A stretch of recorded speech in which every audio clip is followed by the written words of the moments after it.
세상에 떠도는 기묘한 괴담들. 첫 번째 이야기. 교통사고 후에 악령이 보이게 되었다는 실화괴담. 경력 특례를 받아 근무를 시작하여 어느덧 소집 해제를 한 달 좀 안되게 앞둔 9월 어느 날 회사 팀장님의 심부름을 나갔다. 전구 다 말을 구입하는 심부름인데 그걸 구입하는 곳과는 거리가 좀 있었다. 대략 왕복 1시간 거리이기에 속으로 조금 짜증을 냈다. 궁시렁거리면서 나가는데 중무가 대리님이 그쪽 방향에 볼 일이 있으니 내 차를 타고 같이 가자며 나를 붙잡았다. 속으로 쾌재를 부르며 대리님의 차를 탔다. 거리로 나가면서 대리님과 회사 나가면 뭘 할 거냐에 대해 이야기를 나누었다. 영등포 시장 안으로 들어가기 위해 코너를 도는 순간 대리님과 나는 새로 짓는 건물에 눈이 팔려 있었는데 뭔가 쿵 하는 소리가 났다. 대리님은 반사적으로 급 브레이크를 밟았다. 차 앞에는 할아버지가 허리를 붙잡고 쓰러져 있었다. 대리님은 신속하게 차에서 내려서 할아버지에게 갔다. 상황을 보니 할아버지는 크게 다치지 않은 듯 했다. 그러나 난 순간적으로 가슴이 쿵쾅 뛰었다. 1시간 정도 심장이 진정되지 않았다. 아무리 작은 사고라도 처음 겪게 되면 누구나 다 그러했으리라. 그 사고를 목격한 그날 밤에 잠을 자는데 꿈 하나를 꾸게 되었다. 주로 회사에서 근무하는 장면이었는데 마치 영화 티저 영상처럼 몇몇 장면으로 끊어져서 나오는 듯 했다.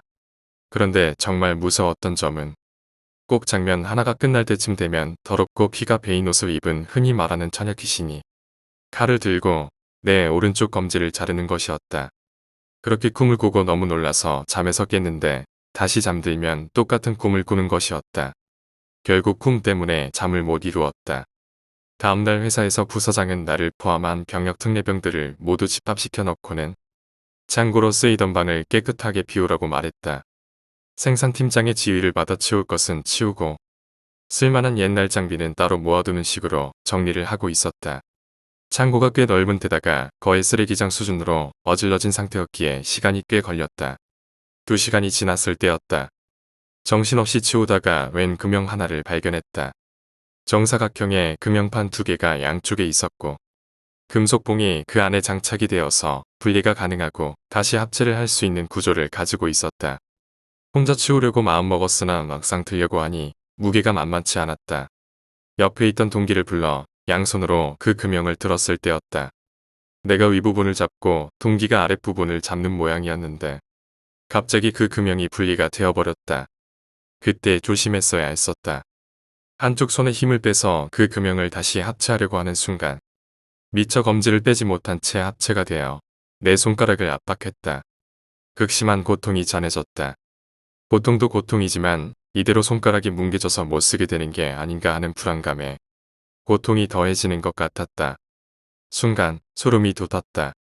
간밤의 꿈속에 그 여자가 칼을 휘둘러 검지를 자르는 장면이 떠올랐다. 그 꿈이 금형으로 하여금 내 검지를 못쓰게 만든다는 것을 예지해 주었던 것 같다.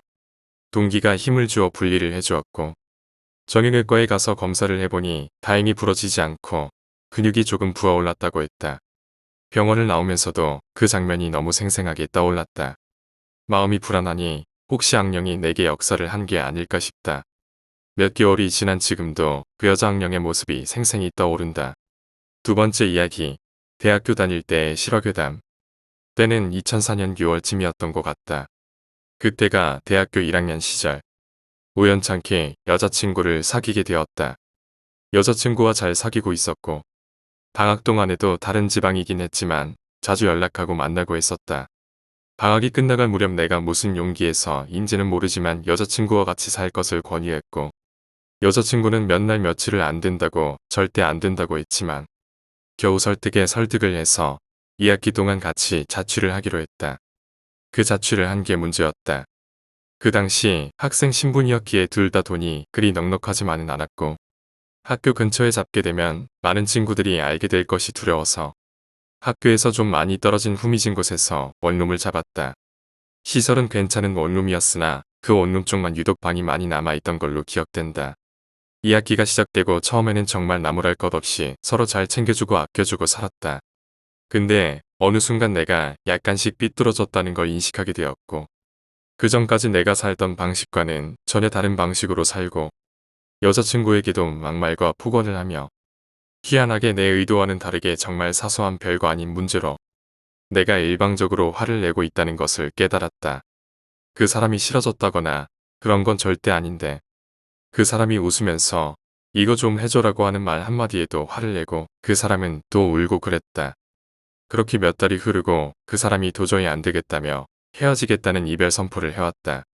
솔직히 다른 사람이었으면 단 하루도 버티지 못했을지도. 다른 지방에서 와서 의지할 곳이 나밖에 없다고 생각했으니 날 놓치기도 싫고 갑자기 그런 식으로 대하니까 많이 당황도 했겠죠. 지금도 생각하면 정말 많이 아쉽고 시간을 돌리고 싶고 그렇습니다. 지금까지 무서운 내용 전개라기보다 제 넋두리를 해버린 것 같네요. 이제부터 써 내려갈게요. 어떻게 정신을 또 차려서 여자친구를 잡고 다시는 안 그러겠다고 약속을 했습니다. 그렇게 잡고 나니 마음이 또 마음인지라 여자친구에게 정말 잘해주고 싶은 마음이 가장 컸고 실제로 잘해주려고도 많이 노력했지요. 다시 사귄 지 약 2주 정도 됐을까요? 같이 원룸 근처 PC방을 갔습니다. 그때 당시 카트라이더가 최고 유행이었고 같이 옆자리에 앉아서 카트라이더를 하고 있었는데 갑자기 여자친구가 키보드에서 손을 떼더군요. 음료수라도 마시려나 하고 신경을 쓰지 않고 있었는데 한 판이 끝날 때가 다 됐는데도 계속 묘지부동이더군요. 뭔가 해서 여자친구를 돌아봤는데 제 얼굴을 빤히 쳐다보고 있던 겁니다. 약 5분이 넘는 시간 동안 그러더니 너 내가 아는 사람이 아닌 것 같다고 하더군요. 정말 정색을 하고 말하는데 갑자기 또 예전처럼 화가 나기 시작하더라고요. 생각지도 않고 있던 제 입에서 정말 욕이란 욕은 다 나오더라고요. 절대 제 의지로 욕을 한 게 아니었습니다. 잘못했다고 그만하라고 눈물을 보이더군요. 어떻게 또 진정이 돼서 집에 돌아갔고 갑자기 목이 너무 타는 걸 느껴서 콜라 한 잔 마시려고 냉장고 문을 열었는데 마침 또 콜라가 없더군요. 솔직히 저는 기억이 없는 부분이 어느 정도 있습니다. 그때 당시 여자친구가 해준 말을 약간 토대로 써내려가고 있고요. 콜라를 사오라면서 버럭했다고 하더라고요. 여자친구는 정말 놀란 마음에 콜라를 사러 뛰어갔고 들어오면서까지도 울먹거리면서 왜 그러냐고 하는 모습을 보며 전 분명 마음이 아팠는데 그냥 콜라를 들이켜 마시더니 이거 왜 이렇게 안 시원하면서 콜라를 내던졌다고 하더군요. 그러면서 갑자기 옷을 입더니 제가 밖에 나갔답니다. 너무 무서워서 따라가지도 못했고 한참을 뒤에 제가 정신을 차린 것 같더군요. 그때 정신을 차렸을 때 전 그 가게 앞에 있는 인형 뽑기를 하면서 좋아하고 웃고 있는 겁니다. 정말 꿈에서 깬 것처럼요. 자기 웃음소리에 놀라 꿈에서 깨보신 적이 있으신가요? 그런 식으로 깼고 내가 뭘 하고 있나 왜 이러지 이상하다는 생각만을 했고요. 그러다 집으로 돌아가는 길목에 약간 후미진 곳이라서 가로등도 몇 개 없고 밤에는 특히나 좀 많이 어두운 곳을 지날 때였습니다. 길을 걸으면서 마침 가로등 밑에 쓰레기 봉투 수거하는 곳이 있었거든요. 쓰레기 봉투 더미 사이로 뭔가가 하나 보이더군요. 크기가 약 1m도 안 되는 게 보이더라고요. 뭔가 해서 걸어가면서 눈을 못 떼고 보고 있었는데 서서히 조금씩 뭔가가 올라오더군요. 뭔가 봤더니 고개를 들면서 살며시 미소를 지으면서 저를 뚫어지게 쳐다보는 겁니다. 약 6살에서 크다면 초등학교 2학년쯤 되어 보이는 소녀인지 소년인지 분간이 안 가는 아이였습니다. 그 가로등과 저희 원룸이 그리 멀지 않은 곳이라 냅다 뛰었습니다. 소리를 지르면서 정말 10초도 안 걸려서 저희 원룸 문을 열었고 제가 땀을 뻘뻘 흘리면서 들어온 걸 보더니 여자친구가 왜 그러냐고 막 묻더라고요. 귀신을 본 것 같다라고 한마디 했습니다. 근데 믿지 않더라고요.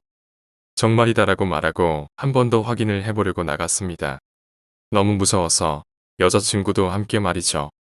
아마 제가 그 물체를 보고 원룸에 들어가고 다시 여자친구와 나오는데 넉넉 잡아야 40초, 30초도 안 걸렸을 것 같은데요. 다시 나가보니 아무것도 없더군요. 정말 이상한 건 그 쓰레기 봉투 더미조차도 보이지가 않더라는 겁니다. 그 이후부터는 제가 다시 여자친구한테 막말을 하거나 한 적이 단 한 번도 없었고요.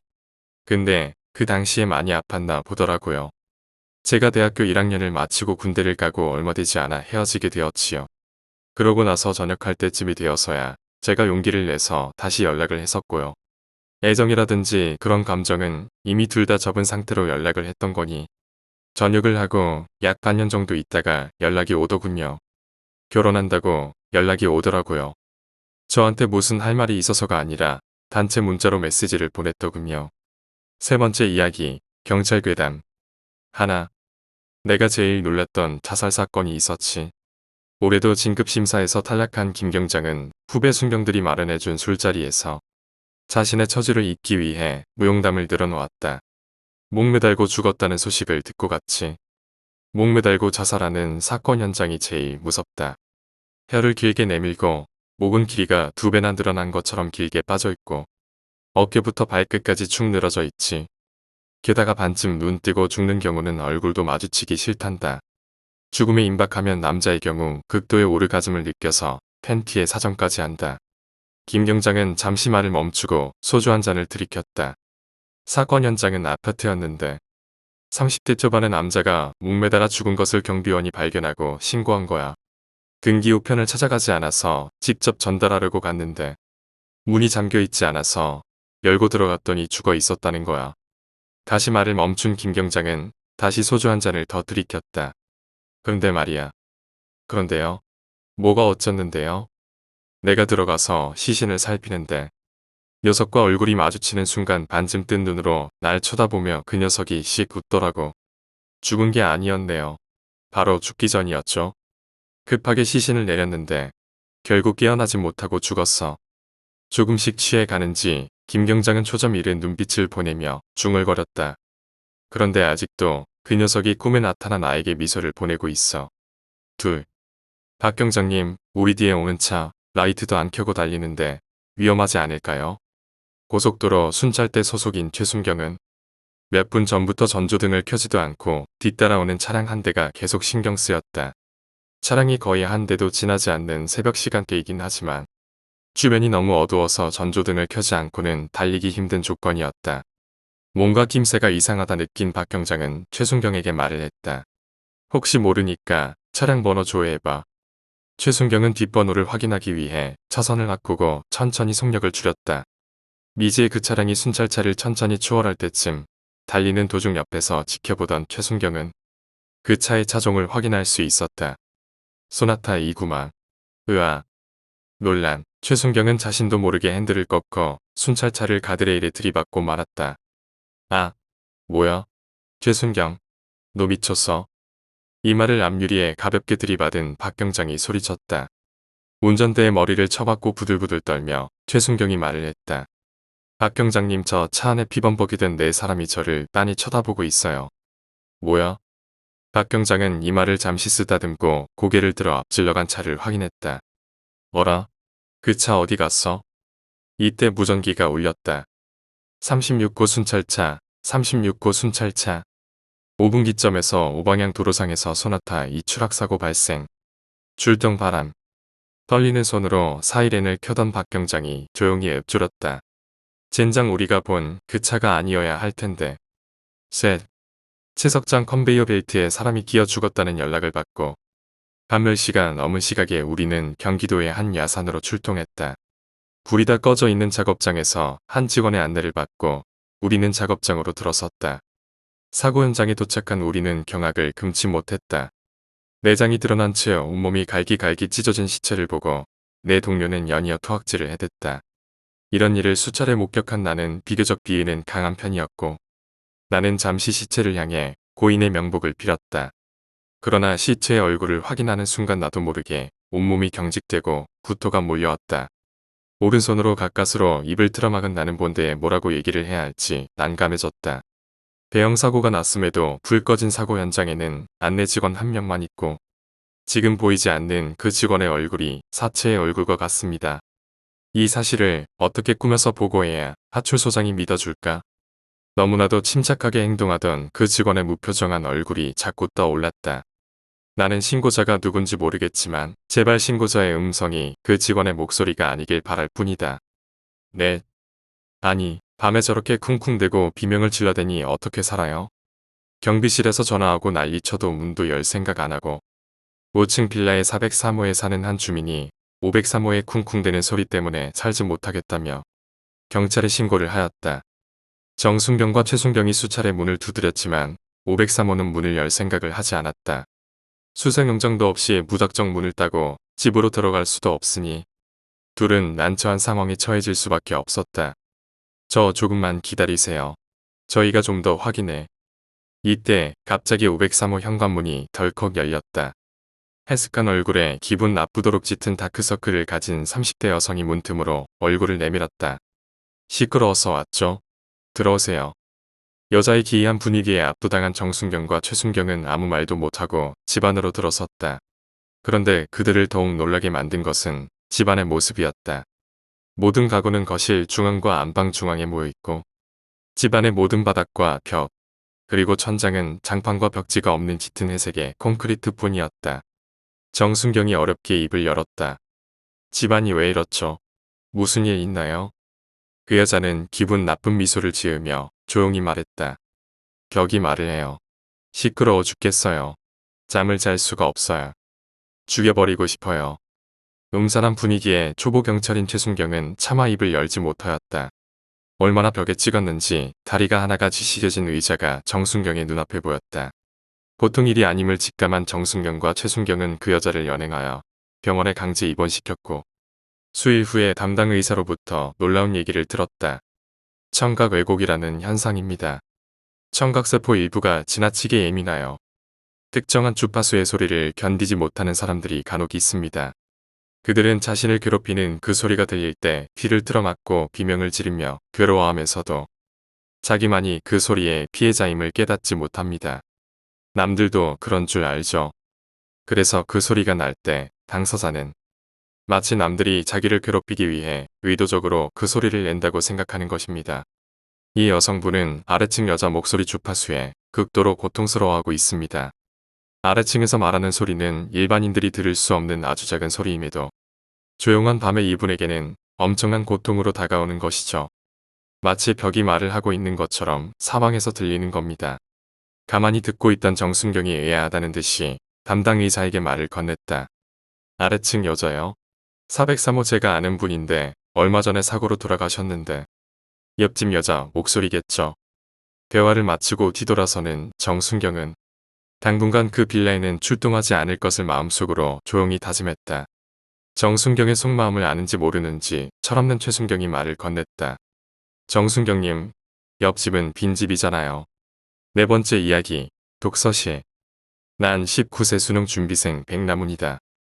매일 역같은 시험 공부 때문에 집에 눌러앉아 있어야 한다. 나무나 밥 먹자. 벌써 시간이 이렇게나 됐나? 엄마의 정겨운 소리에 깨어서 벽에 걸려있는 시계를 보았다. 저녁 7시. 딱 배고플 시간이다. 내 배도 밥 달라고 난리굿을 치고 있다. 그러다가 문득 공부하던 책을 보았다. 팔랑거리던 종이는 침에 눌려 붙어서 딱딱하게 굳어버렸다. 난 헛웃음을 터뜨렸다. 내가 어떻게 잤는지 상상이 갔기 때문이다. 나무나 밥 안 먹어? 참, 엄마가 불렀는데 난 말없이 서둘러 부엌으로 갔다.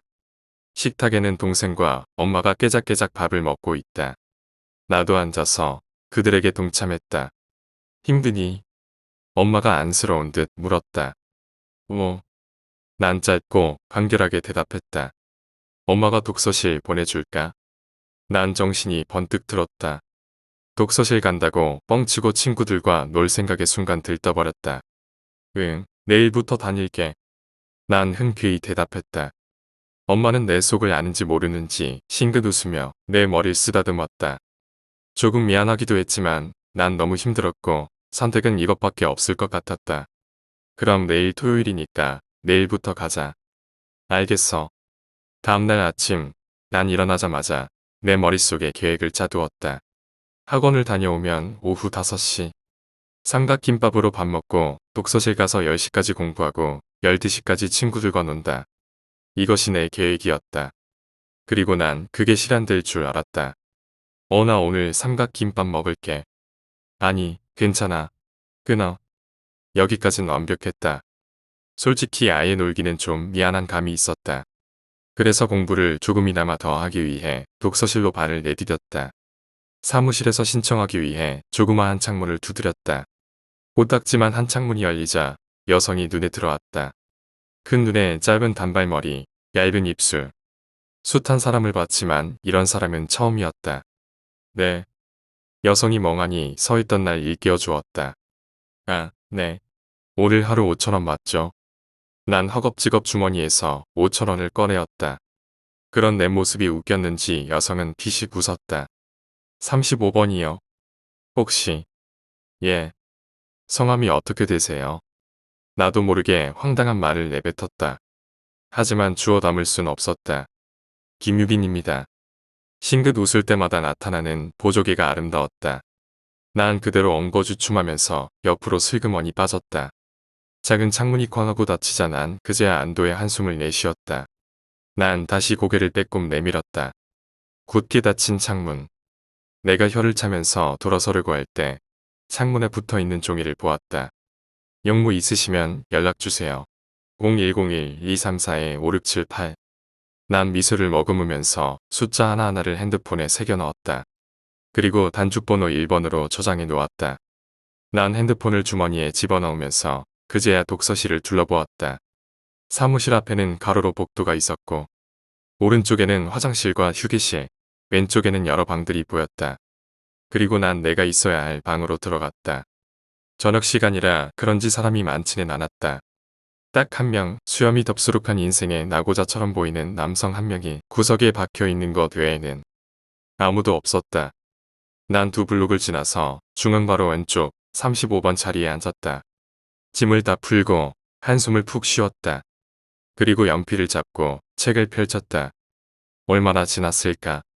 눈을 떴을 땐 지렁이 글씨와 어제 보았던 침자국이 그대로 있었다. 위자를 돌려보니 불빛이라곤 내 자리 하나뿐이었다. 손에 차여진 손목시계를 바라봤다. 9시 54분. 몇 시부터 잤는지는 모르겠지만 많이 잔 건 확실하다. 핸드폰에는 문자가 몇 통 와 있었다. 모두 스팸 메일이었다. 하긴 나 같은 걸 부를 사람은 친구밖에 없지. 한숨을 계속 내쉬면서 짐을 다 챙겼다. 그리고 핸드폰을 들었다. 메인 화면에 있는 곰돌이가 눈에 띄었다. 어두운 분위기라서 그런지 소름 끼치는 기분도 없잖아 있었다. 금방이라도 칼을 쥐어서 날 끌어당길 것 같았다. 그때 핸드폰을 닫으려고 하자 화면에서 곰돌이가 사라지면서 검은색으로 바뀌었다. 그 순간 어두워진 화면에는 내가 아닌 어떤 사람이 내 뒷자리에 있었다. 놀라서 소리를 지르려고 했지만 내 입을 스스로 틀어막았다. 분명히 주위를 봤을 땐 아무도 없었는데 난 조금씩 고개를 돌렸다. 긴 생머리인 걸 봐서 여자인 걸 짐작할 수 있었다. 고개를 푹 숙이고 이마에 팔을 겹쳐놓은 걸 봐서는 자는 건지 죽은 건지 구분이 가지 않았다. 만약 잠이 들었다면 불이 켜져 있거나 책상에는 책이 있어야 한다. 그런데 불빛이나 책은커녕 어두운 암흑과 먼지 하나 없는 책상뿐이었다. 그때 어디선가 노랫소리가 들렸다. 엄마가 섬 그늘에 굴 따라가면. 난 이 노랫소리에 놀라서 다시 앞을 보았다. 거친 심호흡이 계속 났다. 그 사람은 계속 기계처럼 노래를 불렀다. 아기가 혼자 남아집을 보다가 난 귀를 틀어 막았다. 동요 하나가 날 미치게 만들고 있었다. 식은 땀은 흐르고 손은 떨렸다. 엄마가 들려주는 자작 노래에 난 눈이 돌아갔고 고개를 숙였다. 아기는 스르르르 잠이 듭니다. 노래가 끝나자 방은 깊은 침묵에 빠졌다. 오히려 노래가 끝나자 더욱 긴장감은 팽팽해졌다. 책상 밑에 놓여있는 내 발을 무언가가 확 잡아당길 것 같았다. 손목에 시계 초침이 계속 지나갔다. 째깍째깍. 째깍 거리는 소리는 1년에 한 번 가는지 굉장히 느리게 갔다. 난 주머니에서 핸드폰을 꺼냈다.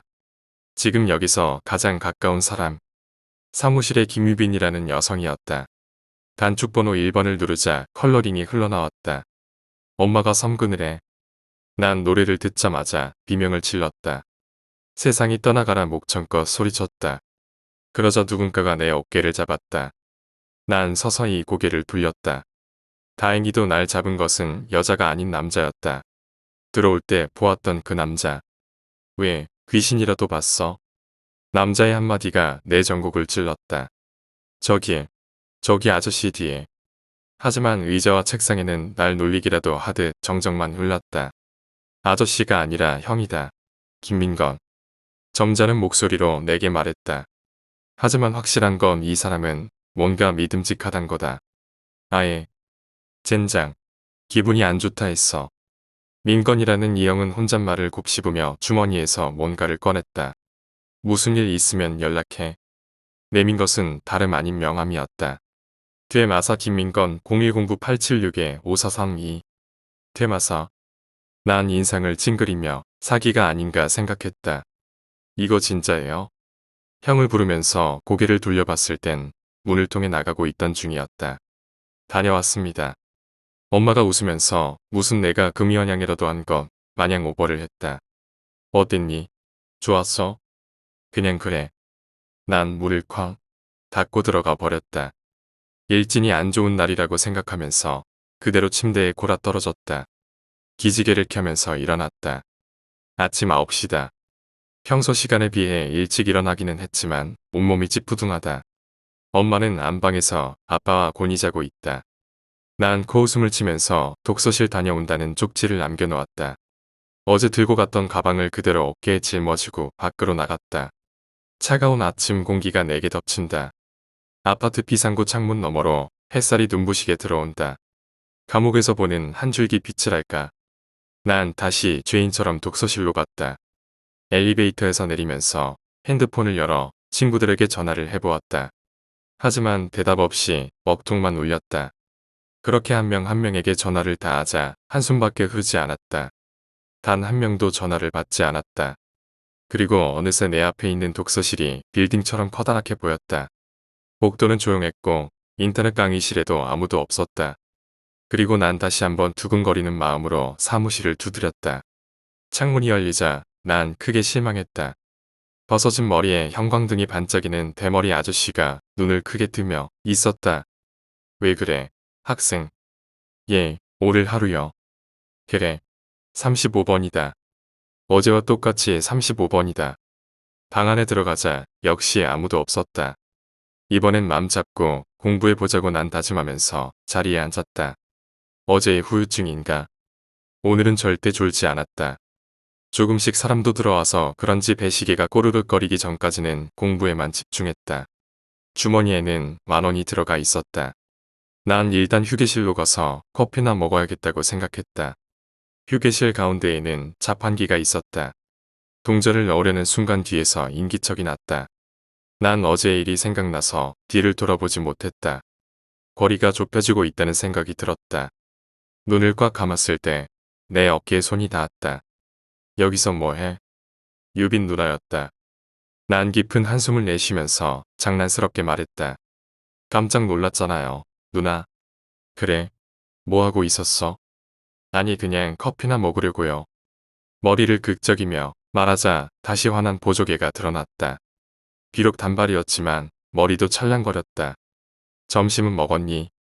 아니요, 막 먹으려던 참이었어요. 그래. 누나는 골똘히 생각하는 듯 하더니 손가락으로 구석 한쪽을 가리켰다. 저기 컵라면 하나 있네. 저거 먹어. 과연 구석에 있는 박스 안에는 쓰레기들 사이에 봉지가 뜯기지 않은 라면이 있었다. 누나는요? 아니, 난 라면 못 먹어. 살다 살다 라면 못 먹는다는 사람은 처음 봤다. 난 라면을 집어들어서 수프를 부은 후 뜨거운 물을 넣었다.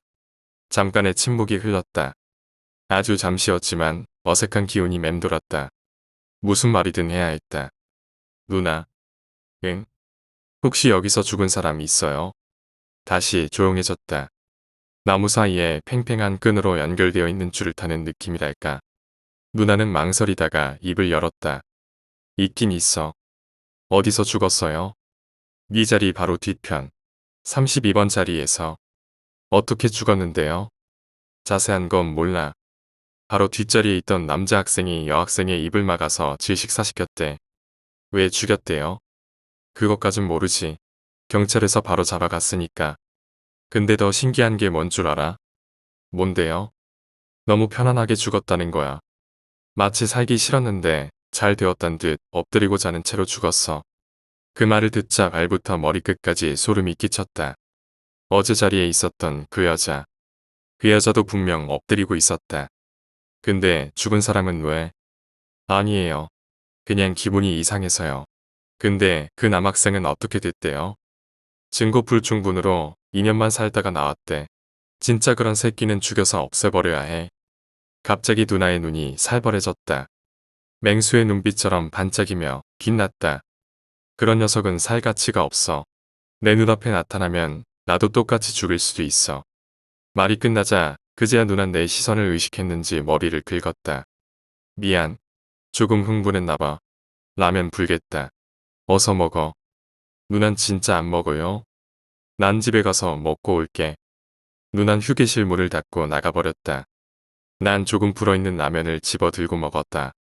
잘 먹었다. 비록 불었어도 역시 라면인지라 맛은 있었다. 저 멀리 빈 라면통과 젓가락을 던져놓고 휴게실을 나왔다. 손목시계를 보니 어느새 2시를 가리키고 있었다. 그리고 막방으로 들어가려던 참에 독서실 입구 문 너머에 남자 한 명이 있었다. 계단에 앉아서 담배를 먹고 있던 남자. 어제 내가 봤던 자칭 퇴마사라는 사람과 같았다. 난 조심스레 다가갔다. 입구 문이 열리자 남자는 내 인기척을 눈치챘는지 한번 슬쩍 쳐다봤다. 왜? 그냥 아저씨랑 얘기나 할까 싶어서요. 형이라고 불러. 아, 네. 비록 퉁명스러웠지만 남자가 봐도 꽤 멋있었다. 그래, 뭐가 궁금한데? 형이 담배를 뱉고 코 밟으며 말했다. 그냥 이것저것. 귀신에 관해서 말해주세요. 형은 한숨을 푹 내쉬더니 말을 이었다. 귀신도 종류가 있어. 너도 알지? 난 말없이 고개를 끄덕였다. 한 곳에 머물러 있는 귀신을 지방령이라고 하는데 원한이 있어서 딴 곳에 못 가는 귀신이 대부분이야. 그럼 여기 있는 귀신도? 아니, 여기 있는 귀신은 달라. 지방령은 아무나 잡아서 족치는 경우가 종종 있는데 이곳 귀신은 아닌 것 같아. 그럼 어쩌는데요? 자신이 죽이고 싶은 놈만 죽이고 다른 사람들 눈에 보이고 싶을 때만 보이는 놈이야. 그렇게 나쁜 귀신은 아니란 것에 다행이라고 생각했다. 근데 어떻게 이렇게 잘 아는 걸까? 근데 어떻게 그걸 아세요? 느낄 수 있어. 신내림을 어릴 때 받았거든. 어디선가 들었다. 신내림을 받은 사람은 귀신을 보거나 만질 수 있다고. 그럼 이 사건도 연관이 있을까요? 무슨 사건? 난 아까 누나에게서 들은 죽은 여자 얘기를 자세히 해줬다. 형은 안 듣고 있는 것 같으면서도 귀를 기울이고 있었다. 연관이 있어요. 그 누나라는 여자가 말한 게 사실이라면 그놈이 틀림없어. 나쁜 놈은 아닌 것 같아. 뭘 원하고 있는 것 같은데 뭔지는 잘 모르겠다. 만나면 어쩌실 건데요? 어쩌긴. 형은 안 든 채로 주머니에서 뭔가를 꺼냈다. 주로 돈이나 넣을 법한 그런 봉투를 꺼냈는데 그 속에서는 부적 하나가 나왔다. 노란 바탕에 빨간 글씨. 그저 평범한 부적으로 보였다. 이걸로 돌려보내야지. 난 이런 종이 쪼가리로 뭘 할 수 있을까 생각하면서 물었다. 이거 진짜 효과 있어요? 새끼가 확실하다니까. 형은 혀를 차대면서 다시 주머니에 부적을 넣었다. 그럼 난 네 방 옆방에 들어간다. 무슨 일 있으면 연락해. 명함 있지? 네. 그리고 형은 싱긋 웃으면서 자신의 방으로 돌아갔다. 물론 나도 마찬가지였다. 난 승리의 기지개를 켰다. 아까 형과 얘기하고 난 이후로 한 번도 졸거나 정신을 팔지 않고 지금까지 공부했다. 몇 시인지는 잘 구분이 안 갔다. 독서실 안에 있으면 시간이 멈춘 것 같았다. 손목시계는 어느새 9시 50분을 가리키고 있었다. 사람들은 이미 짐을 챙기고 집으로 간 것 같았다. 난 목이라도 적셔야겠다는 생각으로 휴게실로 갔다. 누나도 퇴근했는지 보이지 않았다. 아쉬운 마음을 물로 달래고 있었다. 입술에 묻은 물을 닦아내고 다시 방으로 들어가서 가방을 싸르던 참이었다. 문 안에서 나지막하지만 어떤 소리가 들렸다. 사람 소리였다. 난 귀를 문 가까이 대보았다. 희미했지만 분명히 남자의 목소리였다. 문을 조심스레 열고 들어가 보았다.